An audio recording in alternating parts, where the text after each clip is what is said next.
Have you ever witnessed a mother slap her own daughter at a family wedding in front of 100 guests? No? So imagine this. You're at your sister's wedding. 200 guests. Judges, lawyers, Boston's elite, all watching. And your mother just handed you a stack of documents on stage, demanding you sign over your $2 million penthouse as a wedding gift to your sister. You say no. And her palm connects with your face so hard your earring flies across the marble floor. That was my reality. March 15th, 2024. They expected me to cry, to apologize, to surrender like I always had. Instead, I picked up my earring, walked out, and made one phone call. 1 hour later, a woman walked into that reception. When my mother saw who it was, she started screaming because the person she told everyone was senile and gone had just arrived with a lawyer and proof of everything she'd been hiding. Before I continue, please like and subscribe, but only if this story truly resonates with you. Now let me take you back 3 years to where this all began. The call came on a Tuesday evening in March 2021. I was sitting in my studio apartment in Somerville, eating leftover pad thai and reviewing blueprints for a client's kitchen renovation, when my grandmother's name lit up my phone screen. "Paige, sweetheart," Eleanor Harrison said, her voice steady as it had always been. "I need to tell you something, and I need you to listen carefully." My grandmother had been a professor at Harvard Law School for 31 years before retiring.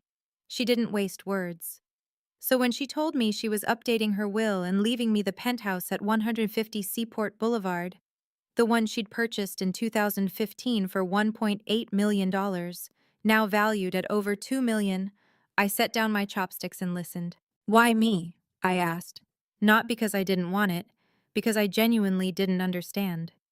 "Because you're the only one who visits," she said simply. "Every Sunday for 10 years, Paige, while your mother sends Christmas cards and your sister sends nothing at all. You bring me tulips because you remember they're my favorite.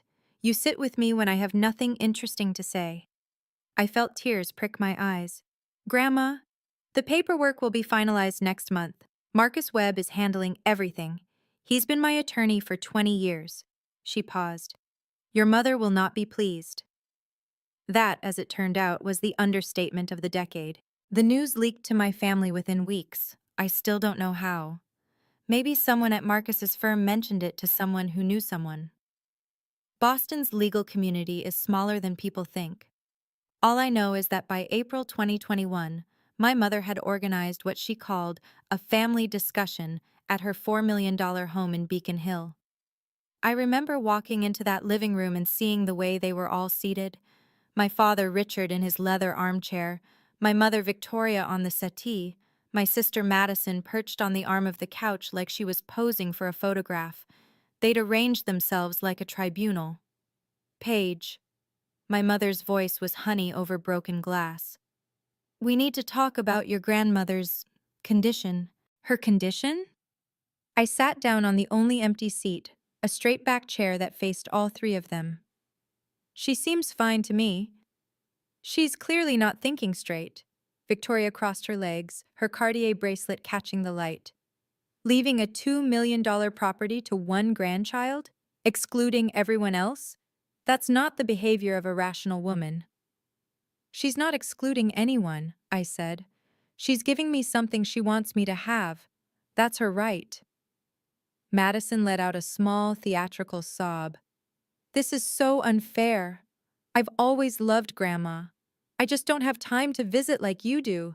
I have a career. I have a life." "You have a trust fund and a fiancé with a yacht," I thought, but didn't say. "The fair thing to do," my father spoke for the first time, his voice measured in that way attorneys cultivate, "would be for you to decline the inheritance, or at least agree to sell the property and split the proceeds equally among family members." I stared at him, Richard Harrison, who hadn't asked me a single question about my life in years. Richard Harrison, who'd missed my college graduation because of a scheduling conflict that turned out to be a golf tournament. That Richard Harrison was now telling me what would be fair. "I'm not declining anything," I said. "And I'm not selling anything." Grandma made this decision because she wanted to. If you have a problem with it, talk to her. The temperature in the room dropped 10 degrees. Victoria's smile vanished. Then I hope you're prepared, she said, for the consequences of being so selfish. The consequences came swiftly. By summer 2021, I had been quietly removed from the family text chain. I learned about Madison's engagement party through an Instagram post, a photo of her surrounded by our cousins, champagne glasses raised, at a venue I recognized as the Boston Harbor Hotel. The caption read, "Future Mrs. Caldwell," with 3 diamond emojis. No one had told me. No one had invited me. When I asked my mother about it, she said, "Oh, we assumed you wouldn't want to come. You've been so busy with your little decorating business." My little decorating business was a licensed interior design studio with 12 active clients and revenue that had doubled in the past year. But to Victoria Harrison, anything that wasn't a law degree or a wealthy husband was just a hobby. The worst part wasn't the exclusion, it was what came with it. The stories Victoria began telling anyone who would listen. Paige manipulated my mother, I overheard her say at a neighborhood gathering I'd shown up to uninvited. Visited her constantly, turned her against the family. You know how vulnerable elderly people can be. She painted me as a predator, a schemer, the ungrateful daughter who'd exploited a confused old woman for profit. And through all of it, I never once corrected her publicly. I never made a scene. I thought if I stayed quiet, if I just kept my head down, eventually the storm would pass. I didn't understand yet that silence was exactly what she was counting on. What I also didn't understand was why Grandma Eleanor had moved into Brookhaven Senior Living in late 2021, a luxury facility in Wellesley that cost $12,000 a month. She told me she wanted peace and quiet. She told me she was tired of the drama. But sometimes when I visited her on Sundays, I caught something in her eyes, a flicker of something that looked almost like fear. "Grandma," I asked once, "did something happen? Between you and Mom?" She looked out the window at the manicured gardens for a long moment. "Some things are better left alone," she finally said. "At least for now." I let it go. I shouldn't have. 3 years would pass before I understood what she was hiding, and why she'd chosen to hide it. December 2023. 3 months before the wedding that would change everything. I was in my studio on a Friday afternoon, reviewing fabric samples for a Brookline townhouse project, when the mail arrived. Among the invoices and catalogs was an envelope of heavy cream cardstock, my name written in calligraphy so elaborate, it took me a moment to decipher it. Inside was an invitation. Madison's wedding, March 15th, 2024. The Fairmont Copley Plaza. Black tie. For a full minute, I just stared at it. After 2 years of being treated like a ghost, no holidays, no birthdays, no casual texts, they were inviting me to the wedding? My phone rang that same evening. "Mother." "Paige, darling." Victoria's voice was warm, almost affectionate. I hadn't heard that tone since before the inheritance news broke. "Did you receive Madison's invitation?" "I did." "Wonderful. You know, this wedding is going to be such a beautiful opportunity for our family to heal, to move forward." She paused meaningfully. "To show everyone that the Harrisons are united." I waited. "I've been thinking," she continued, and there it was, the real reason for the call. This would be the perfect time to revisit our conversation about the penthouse. Madison and Tyler will need a place to live after the honeymoon, somewhere appropriate for a young couple starting their life together. I closed my eyes. Of course, the invitation wasn't an olive branch, it was bait. "Mom, the penthouse is mine. Grandma left it to me. That hasn't changed." "Nothing has to change, sweetheart. You could simply transfer the property as a wedding gift. Think of how generous that would look. Think of how proud Grandma would be to see you supporting your sister." The audacity of it took my breath away. Using my grandmother, the woman who had specifically chosen to give me that apartment, as an argument for why I should give it away. "I'm not transferring anything." "Paige." The warmth evaporated. Madison deserves a proper start. She's marrying into the Caldwell family. Do you understand what that means? Tyler's father is a managing partner at Ropes and Gray. They'll be entertaining. They'll be hosting. They need a home that reflects their status. Then Tyler's father can buy them one. Silence stretched between us. When Victoria spoke again, her voice was ice. I expect you to think carefully about this before the wedding, and I expect you to make the right choice. She hung up. I sat in my studio as the winter sun set, casting long shadows across my drafting table. I understood exactly what was at stake now. If I went to that wedding and refused again, in front of everyone Victoria had spent decades cultivating relationships with, she would make me pay. She would tell every guest that I was the selfish, ungrateful daughter who'd ruined her sister's special day.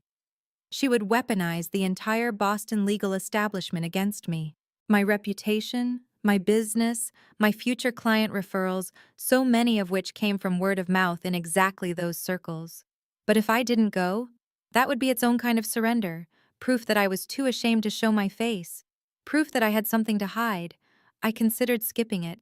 I really did. But something in me refused. I had done nothing wrong. I had accepted a gift from someone who loved me. I would not be made to feel like a criminal for it. I RSVP'd yes. 1 week before the wedding, my phone rang at 7 in the morning. Grandma Eleanor. "Sweetheart," she said, her voice carrying that particular urgency I'd only heard a handful of times in my life. "I need you to listen carefully." "I'm listening. If something happens at that wedding, and I believe something will, I want you to call Marcus Webb immediately. The number is 617-555-0142. Can you write that down?" I grabbed a pen. "Grandma, what are you talking about? What's going to happen?" "Your mother thinks I don't know what she's planning. She forgets that I was practicing law before she was born." Eleanor's voice was steady, but I heard the steel beneath it. "I've prepared everything, Paige. Marcus has all the documents. If you need them, they're ready." "Documents? What documents?" "Just remember the number. And remember," she paused, "that I love you. Whatever happens, I love you." She hung up before I could ask anything more. I saved Marcus Webb's number in my phone, not understanding why my hands were shaking. I wouldn't understand until I walked through the doors of the Fairmont Copley Plaza and saw what was waiting for me. March 15th, 2024, 5:00 p.m. The Fairmont Copley Plaza rose above Copley Square like a monument to old money and older traditions.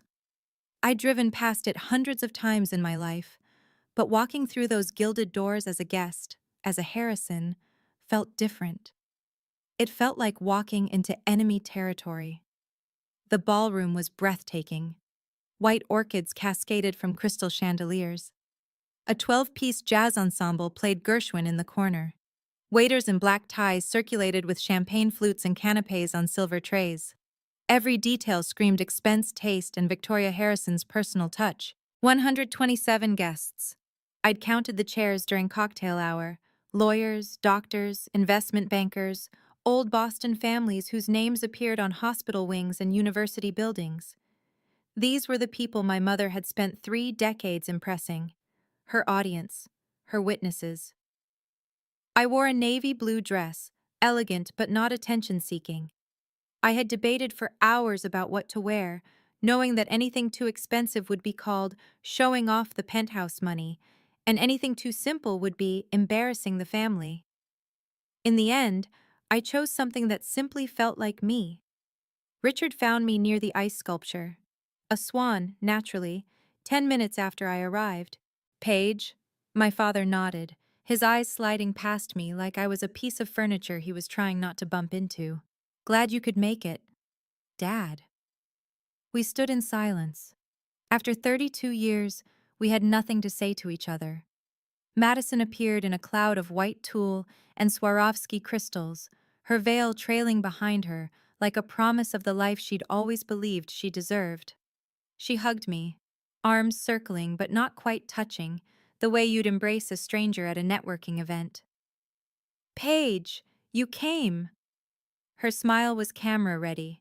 Perfect teeth, perfect makeup, perfect performance. Of course I came. You're my sister. She pulled back, and her expression shifted. Subtle, calculating.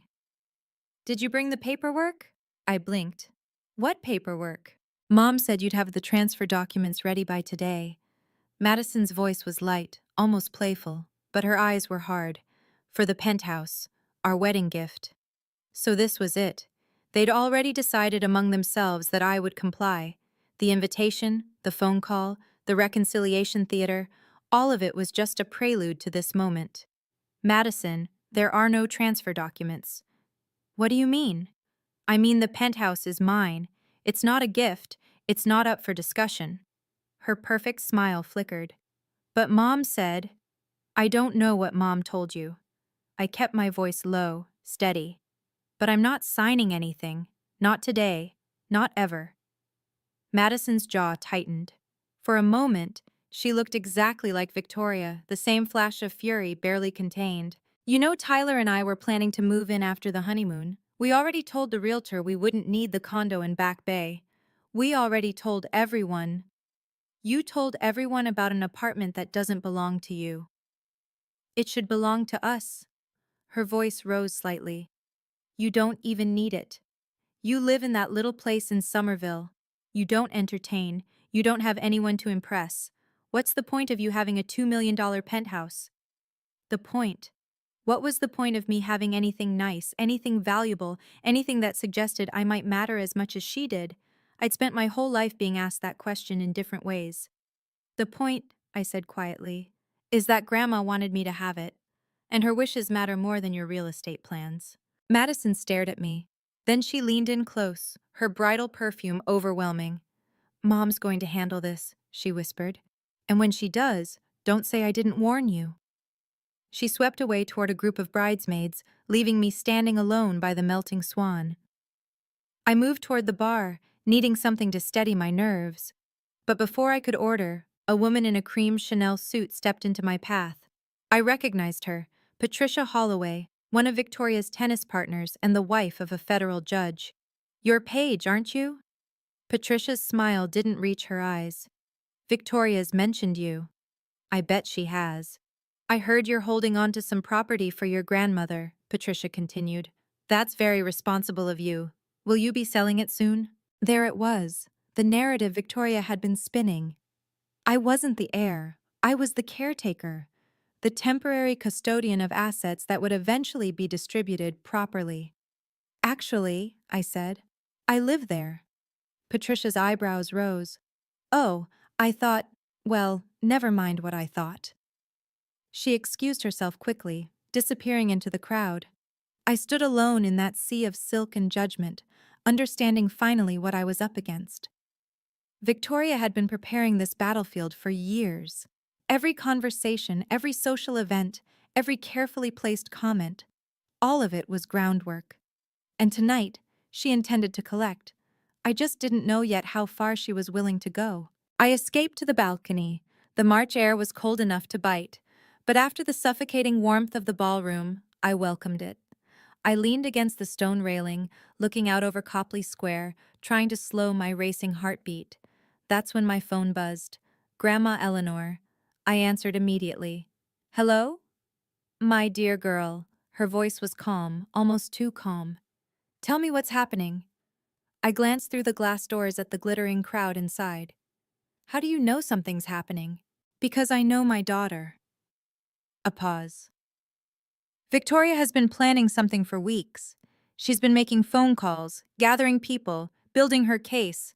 She thinks I don't know because I'm locked away in my nursing home. The disdain in Eleanor's voice was palpable.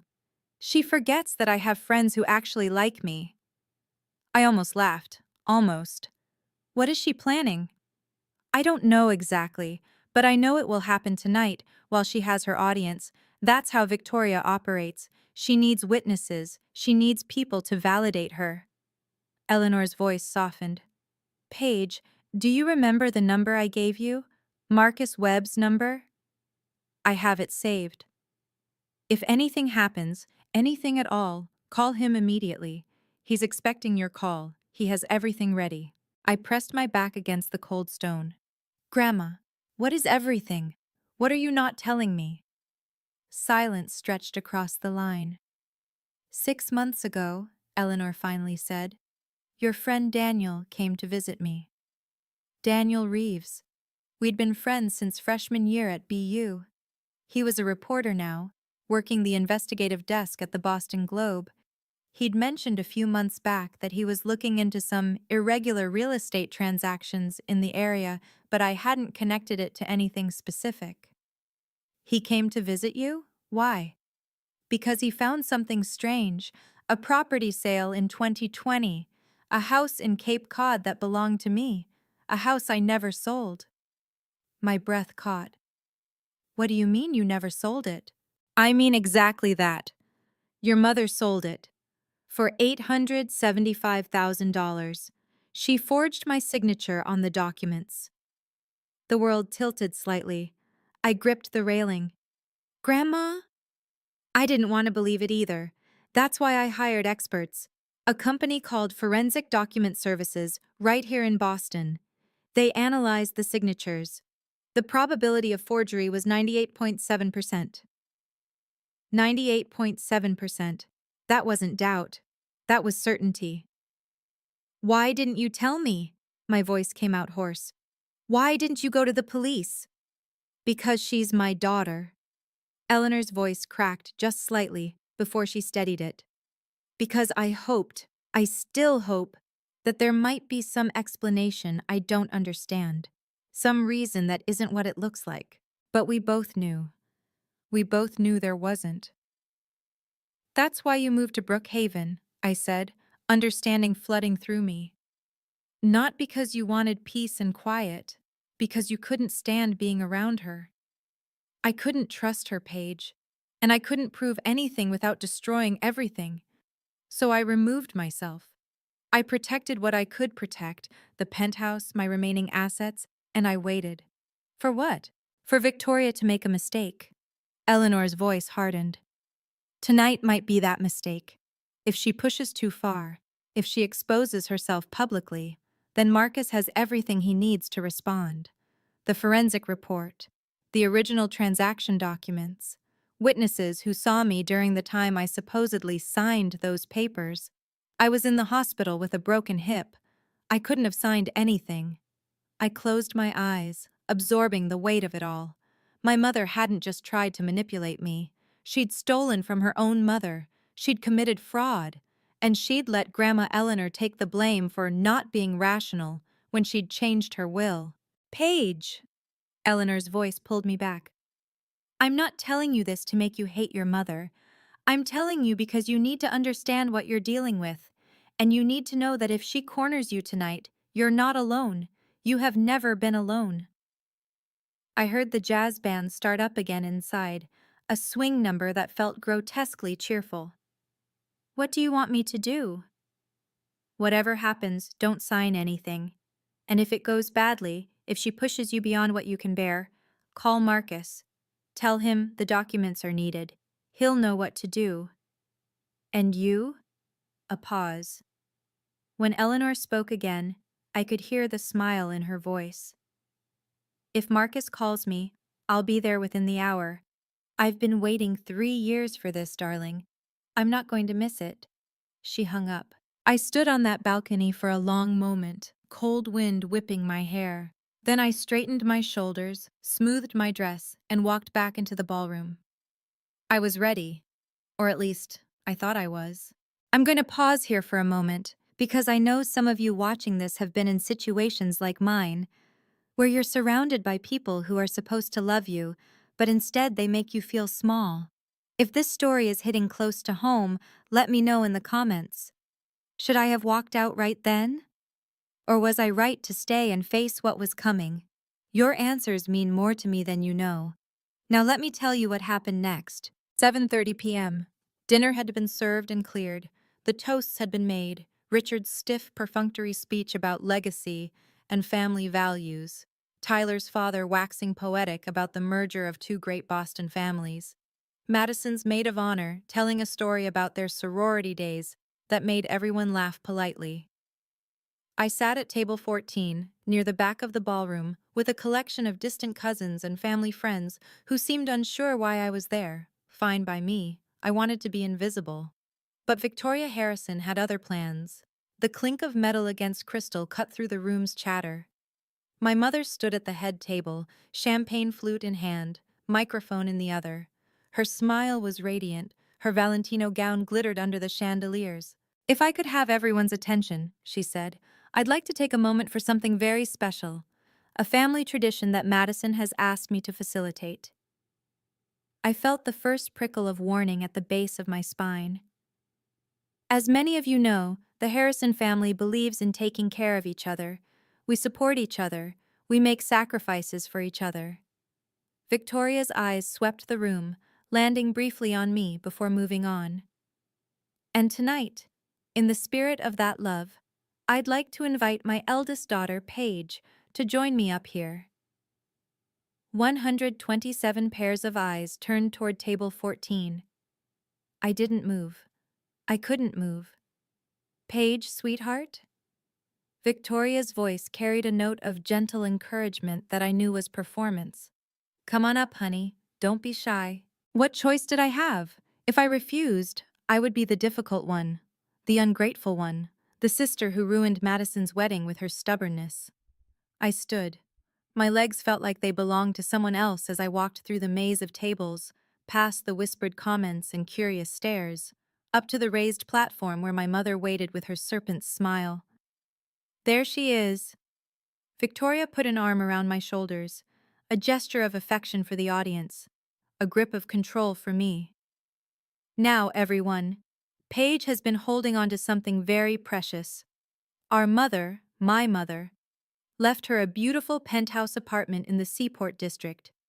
$2.1 million in value, quite an inheritance."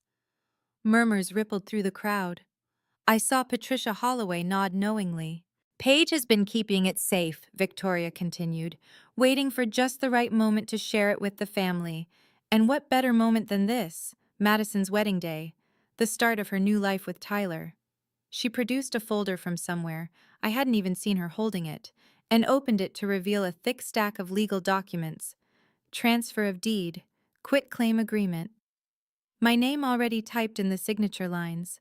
All Paige needs to do is sign, and this incredible gift will help Madison and Tyler start their marriage in a home that truly reflects their future.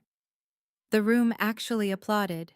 They applauded, like this was a heartwarming moment, like I was about to perform an act of sisterly love, not be publicly coerced into giving away my inheritance. "Mom." My voice was quiet but steady. "I'm not signing this." Victoria's smile didn't waver. "Don't be nervous, sweetheart. It's just paperwork." "It's not just paperwork. It's the apartment Grandma Eleanor left to me. Not to Madison, not to the family, to me." The applause died. The silence that replaced it was deafening. "Paige."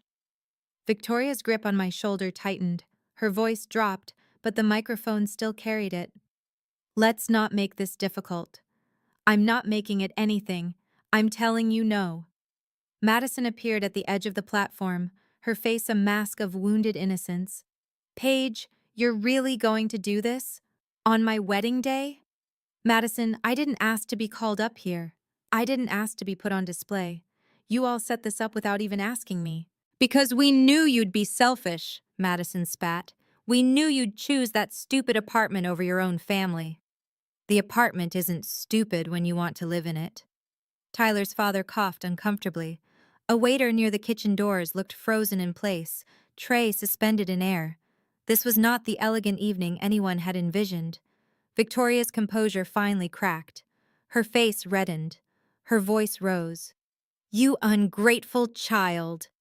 The microphone amplified every syllable. "After everything we've done for you, after we raised you, educated you, supported your little business, you can't do this one thing for your sister? You didn't support my business, you've never even been to my studio, and you didn't raise me. Grandma did, every summer, while you were at conferences and galas and anywhere else that wasn't home. Gasps scattered through the audience. I'd said too much, I knew it, but I couldn't stop. The penthouse is mine because Grandma wanted me to have it, because I was there, because I cared. And no amount of public humiliation is going to change that. Victoria's hand moved so fast I didn't see it coming. The slap connected with my left cheek, hard enough to snap my head sideways. My silver earring, the one Grandma Eleanor had given me for my 30th birthday, flew off my ear and bounced across the marble floor with a sound like a small bell. The room went absolutely silent. For a moment, I stood perfectly still. My cheek burned, my vision blurred. I could feel every eye in that ballroom boring into me, waiting to see what I would do. What I did was breathe. I bent down. I picked up the earring. It was slightly bent, but not broken. I straightened it carefully, methodically, and put it back on my ear. Then I looked at my mother. "That's the last time you touch me," I said. My voice didn't shake. I was proud of that. I turned and walked off the platform, through the tables, past the whispers and the stares and the jazz band that had stopped playing mid-note, out the double doors of the ballroom and into the lobby. I didn't run. I didn't cry. I found a quiet corner near the concierge desk, pulled out my phone, and dialed the number I'd saved a week ago. It rang once. Marcus Webb's office. "This is Paige Harrison," I said. My voice was calm, steady, certain. "Please tell my grandmother that the documents are needed." "Understood, Miss Harrison. She'll be there within the hour." I hung up, and then I sat down on a velvet bench, touched my stinging cheek, and waited. 1 hour. That's all I needed. 1 hour until everything changed. 8:45 p.m. I was still on that velvet bench when the main doors of the Fairmont Copley Plaza opened and my grandmother walked in. Eleanor Harrison was 78 years old. She moved with a cane now, her gait slower than I remembered from my childhood. But everything else about her radiated the same formidable presence that had made her one of the most respected professors at Harvard Law for 3 decades. She wore a gray cashmere coat over a simple black dress. Her silver hair was pinned back elegantly, and beside her walked Marcus Webb, mid-40s, wire-rimmed glasses, charcoal suit, carrying a leather briefcase that looked like it contained the weight of the world. "Grandma." I stood up, and for a moment my composure cracked. "You came." She crossed the lobby and took my face in her hands, examining my cheek with eyes that missed nothing. "She hit you." "Yes." Eleanor's jaw tightened. Then she kissed my forehead, gently, the way she had when I was a child and had fallen off my bicycle. "Then let's finish this," she said. We walked into the ballroom together. The wedding was in chaos, clusters of guests huddled in conversation, their champagne forgotten. Madison was crying, actually crying this time, while Tyler and his parents hovered nearby, looking mortified. Victoria stood near the head table, gesturing emphatically to Richard, who seemed to be trying to calm her down. No one noticed us at first. Then someone gasped. Then someone else. And then Victoria turned and saw her mother walking toward her across the marble floor. "Mom?" The word came out strangled. Victoria's face went white. "What are you? How are you?" "I'm here for my granddaughter's wedding," Eleanor said. Her voice carried across the suddenly silent room. "I wasn't invited, of course, but I decided to come anyway. I hope Madison doesn't mind." Madison, mascara streaming down her cheeks, could only stare. "What is this?" Victoria's voice rose. "What are you doing here?" "I'm doing what I should have done 3 years ago." Eleanor stopped about 10 feet from her daughter, close enough for everyone to hear. "I'm telling the truth." She turned to face the assembled guests. 127 people, many of them lawyers and judges and professionals who understood exactly what was about to happen. "My name is Eleanor Harrison. I was a professor of law at Harvard for 31 years. I am of sound mind, and I am here to confirm that the penthouse at 150 Seaport Boulevard, the property my daughter has been publicly demanding my granddaughter surrender, was left to Paige Harrison in my will, dated June 14th, 2019. That will is legal, valid, and enforceable. There are no other claims to that property. Marcus Webb opened his briefcase and withdrew a document. This is a certified copy of Mrs. Harrison's will, notarized and filed with the Suffolk County Probate Court. I've been her attorney for 23 years and can attest to its authenticity. Victoria's face contorted. This is absurd. Mother, you're confused. You don't understand what you're saying. I understand perfectly. Eleanor's voice was ice. What you don't understand is that I've been watching you. For 3 years I've been watching. She nodded to Marcus, who withdrew a second set of documents. These are transaction records for a property in Cape Cod, a property that was deeded in my name until September 12th, 2020, when it was sold for $875,000. The room went completely silent. I could hear the ice melting in abandoned champagne buckets. I did not sell that property, Eleanor continued. I could not have sold that property. I was in Massachusetts General Hospital for 6 weeks that fall, recovering from a broken hip. I signed nothing. I authorized nothing. Victoria's mouth opened and closed. No sound came out. Marcus produced a third document. This is a forensic analysis report from Forensic Document Services, a certified firm specializing in handwriting analysis. They examined the signature on the Cape Cod sale documents against authentic samples of Mrs. Harrison's handwriting. He turned to the room, his voice carrying the weight of courtroom authority. Their conclusion? The signature is inconsistent with Mrs. Harrison's authentic hand. Probability of forgery, 98.7%. Murmurs erupted through the ballroom. I saw Tyler's father, the managing partner at Ropes and Gray, exchange a significant look with another attorney near the bar. You're lying, Victoria's voice cracked. This is all fabricated. You're senile, Mother. You don't know what you're talking about. I'm sharp enough to hire experts, Eleanor replied. I'm sharp enough to preserve evidence. And I'm sharp enough to have forwarded this entire file to the Suffolk County District Attorney's office last week. The color drained completely from Victoria's face. You didn't? Forgery and fraud, Victoria. Up to 5 years in prison under Massachusetts law. Eleanor's voice was almost gentle now, the same tone she'd once used to explain complex legal concepts to first-year students. I didn't want to believe my own daughter could do this. I gave you 3 years to confess, to make it right. But instead, you spent those years slandering my granddaughter, calling her a manipulator, calling me senile, trying to steal her inheritance the same way you stole my property. Victoria spun to face Richard. Richard, say something. Stop this.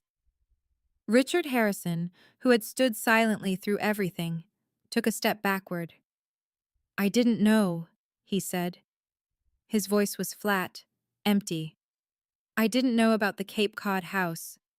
You signed the transfer, Victoria shrieked. You were there. I signed what you told me to sign. I didn't know it was forged. The room watched in horrified fascination as 35 years of marriage disintegrated in real time. Madison finally spoke, her voice small and broken. Mom? What is Grandma talking about? Victoria didn't answer. She couldn't answer. She stood in the center of her own carefully constructed stage, her perfect wedding, her perfect audience, and everything was falling apart. Eleanor turned to me. Her eyes were tired, sad, but resolute. Paige, I'm sorry you had to find out this way. I'm sorry I waited so long. It's okay, Grandma. I took her hand. I understand. She squeezed my fingers. Then she looked at Victoria one last time. You lost me the day I discovered what you'd done. Tonight, everyone else just got to see the truth. She paused. I hope someday you find it in yourself to take responsibility, but I won't hold my breath. She turned toward the exit. I walked beside her. Behind us, I heard Victoria start screaming. Incoherent denials, accusations, demands that someone do something. I heard Tyler's parents say something sharp and final to Madison. I heard the murmur of the crowd crescendo into a roar of gossip and speculation, but I didn't look back. Not once. I need to pause here for a second. When I walked out of that ballroom with my grandmother, I wasn't thinking about revenge. I wasn't thinking about winning. I was just thinking about how much time we'd lost, and how grateful I was that we still had some left. If you've ever had someone in your life who believed in you when no one else did, drop their name in the comments. They deserve to be celebrated. And if you want to hear how this all played out, make sure you're subscribed. Back to the story. We made it to the lobby before Tyler caught up with us. I heard his footsteps first, the quick, sharp click of expensive dress shoes on marble. I turned, expecting anger, maybe threats. What I saw instead was calculation. Mrs. Harrison, Tyler Caldwell addressed my grandmother directly, not even glancing at me. I think we should talk about this privately. There may be some misunderstandings that can be cleared up. Eleanor regarded him with the same expression she probably used on particularly dim-witted law students. There are no misunderstandings, Mr. Caldwell. But surely the whole Cape Cod situation, families have disputes. Paperwork gets complicated. If we could just sit down with the lawyers. The paperwork was forged. My daughter committed fraud. Those aren't disputes, they're crimes. Tyler shifted his weight, and I watched his mask slip. Underneath the polished veneer, I glimpsed something desperate. The penthouse, then. Madison mentioned that you might be reconsidering your will. Given the circumstances, the wedding, the new family, perhaps there's a way to… Mr. Caldwell. Eleanor's voice cut like surgical steel. I'm not reconsidering anything. The penthouse belongs to Paige. It will continue to belong to Paige. And if you're asking whether I'll give my remaining assets to a granddaughter who just married a man willing to beg at a ballroom door, the answer is no. Tyler's face reddened. For a moment, I thought he might say something ugly. Instead, Eleanor smiled. That particular smile that made courtroom attorneys nervous. You married the wrong Harrison young man. And frankly, given what I've seen of your character tonight, Madison is welcome to you. She turned away from him without another word. Marcus Webb stepped forward, blocking Tyler's path. I'd advise you to return to your wedding, Mr. Caldwell. Anything you say now could be relevant to ongoing investigations. Tyler Caldwell, son of a managing partner at one of Boston's most prestigious law firms, suddenly looked very young and very scared. He retreated without another word. We stepped out into the cold March night. The air smelled like impending rain, and the street lights cast golden pools on the cobblestones of Copley Square. Grandma, I said, my voice thick, I'm so sorry about the wedding, about the scene, about all of it. She patted my arm. Don't be sorry. I've been waiting 3 years to say those things. It felt wonderful. Despite everything, I laughed. It came out raw and broken, but it was real. What happens now? Marcus answered, his voice measured and professional. The district attorney's office will proceed with their investigation. Mrs. Harrison has provided substantial documentation. Whether charges are filed will depend on their review, but the evidence is compelling. And Victoria? Eleanor's face softened with something that might have been grief, or might have been relief.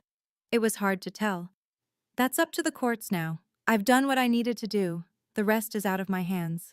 I thought about my mother, still in that ballroom, surrounded by the people she'd spent her life trying to impress, watching everything she'd built crumble. Part of me felt a savage satisfaction, but a larger part just felt tired. I'm not doing this for revenge, I said, though I wasn't sure if I was telling them or myself. I'm not doing it to punish her. No, Eleanor agreed. You're doing it because some things can't be allowed to continue. Some lies can't be permitted to stand. She looked at me with those sharp, knowing eyes. There's no cruelty in telling the truth, Paige. There's only clarity. A town car pulled up to the curb. Marcus had arranged it while we were inside. I should get your grandmother back to Brookhaven, he said. It's been a long evening. Eleanor waved a dismissive hand. I'm not fragile, Marcus, but yes, I am tired. She turned to me. Come visit tomorrow. We have a great deal to talk about. And I want to hear how your design business is going. Really hear, not the polished version you give me. I'll be there. She hugged me. A real hug this time, not the performative embrace Victoria had given me on that stage. I held on longer than I probably should have. I love you, my sweet girl, she murmured. I love you too, Grandma. She climbed into the car with Marcus's assistance. I watched as it pulled away, disappearing into the Boston night. I stood alone on the sidewalk for a long time.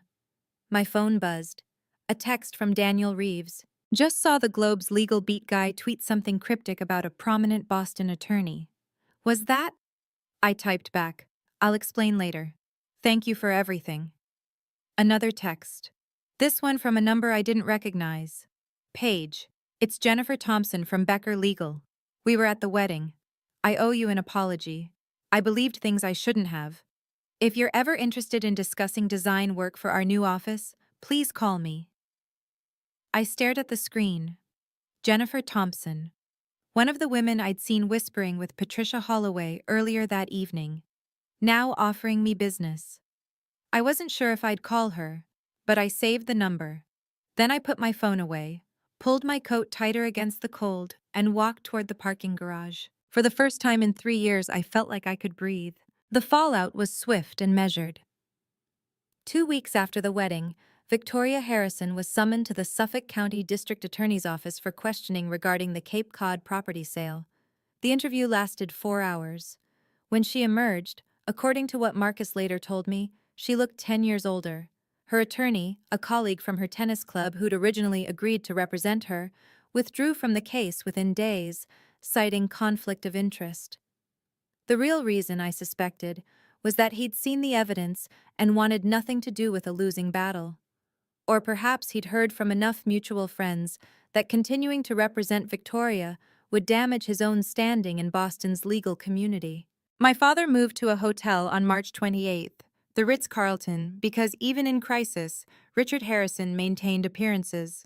He released a statement through a family friend stating that he was seeking space to process recent revelations and had no prior knowledge of any improper transactions. Whether anyone believed him was another matter. His signature was on the transfer documents alongside Victoria's. Claiming ignorance only worked if people were inclined to give you the benefit of the doubt, and after 30 years of standing silently beside his wife, Richard had used up most of his goodwill. Madison and Tyler postponed their honeymoon indefinitely. I heard from a cousin that Tyler's parents had concerns about the financial entanglement and wanted their son's legal exposure clarified before the couple traveled internationally. The dream of moving into my penthouse was, of course, dead. The social consequences unfolded more quietly, but with devastating precision. On April 3rd, Victoria received an email from Partners for Justice, the charity organization whose annual gala she'd co-chaired for 17 years. The subject line read, "Your invitation status has been updated." The body was brief and corporate. Due to circumstances requiring legal resolution, her involvement in the upcoming gala was under review pending further developments. Translation: she was disinvited. The Boston Bar Association opened an ethics inquiry after 2 attorneys who'd attended the wedding filed formal complaints. The complaints didn't allege anything Victoria had done to them. They alleged conduct unbecoming of an officer of the court. The investigation was ongoing. On April 10th, a small item appeared in the Boston Globe's Legal Beat column, written by a reporter I recognized from Daniel's newsroom. Boston area attorney under investigation for alleged document fraud in 2020 real estate transaction. The Suffolk County DA's office confirmed the investigation is active, but declined to comment on specifics. The attorney, whose name has not been released, is reportedly connected to a prominent Boston legal family. No names. But in a community as insular as Boston's legal establishment, no names were needed. Everyone knew within hours. I received 11 text messages that week from people I hadn't heard from in years. Some were apologies, Some were expressions of support. A few were clearly fishing for gossip, which I ignored. The message that mattered most came from Jennifer Thompson at Becker Legal. She followed up her wedding night text with a formal email. Subject: sincere apologies and a professional inquiry page. I want to begin by apologizing properly. At the wedding, I made assumptions based on things Victoria had told me over the years. Watching what actually happened that night, watching how you handled yourself with such dignity under impossible circumstances, made me ashamed of my own credulity. I don't expect forgiveness, but I would like to offer something concrete. Our firm is renovating our conference floor, and we're looking for an interior designer who understands professionalism, discretion, and good taste. If you're interested, I'd love to discuss the project. Please let me know either way. And again, I'm sorry. Jennifer. I sat with that email for 3 days before responding. Part of me wanted to reject it, to refuse anything that came from Victoria's social circle. But another part recognized that Jennifer Thompson wasn't Victoria. She was someone who'd been lied to, who'd believed those lies, and who was now trying to make amends. I took the meeting. The project was substantial: a full redesign of 2 conference rooms and a reception area for a mid-sized law firm. Budget: $82,000. Timeline: 3 months. It was the largest contract I'd ever landed. By May, I'd received 2 more project inquiries from attorneys who'd been at the wedding. Word was spreading, not just about Victoria's downfall, but about my work. People who dismissed me as the Harrison daughter with the decorating hobby were suddenly curious about the Harrison daughter who'd stood her ground. I didn't trust all of them. I vetted every client carefully, asked pointed questions about how they'd heard about me, and turned down one project from someone who seemed a little too eager to pump me for information about Victoria's case. But slowly, carefully, I began to rebuild. Not just my business, my sense of who I was. The strangest development came in early May. I received a certified letter from a real estate attorney in Cape Cod informing me that the 2020 sale of Eleanor's property was under legal review and that the current owners had been notified of potential title defects. Marcus explained what this meant. If the original sale was voided due to fraud, the buyers might have claims against Victoria for the purchase price. The property itself could potentially revert to Eleanor's estate. It's complicated, he said, and it could take years, but the wheels are turning. Victoria Harrison, who had spent her life accumulating status and property and social capital, was watching it all slip away. I won't pretend I didn't feel some satisfaction in that, but mostly I felt something closer to peace. Justice wasn't about revenge. It was about the world finally recognizing what was true. June 2024.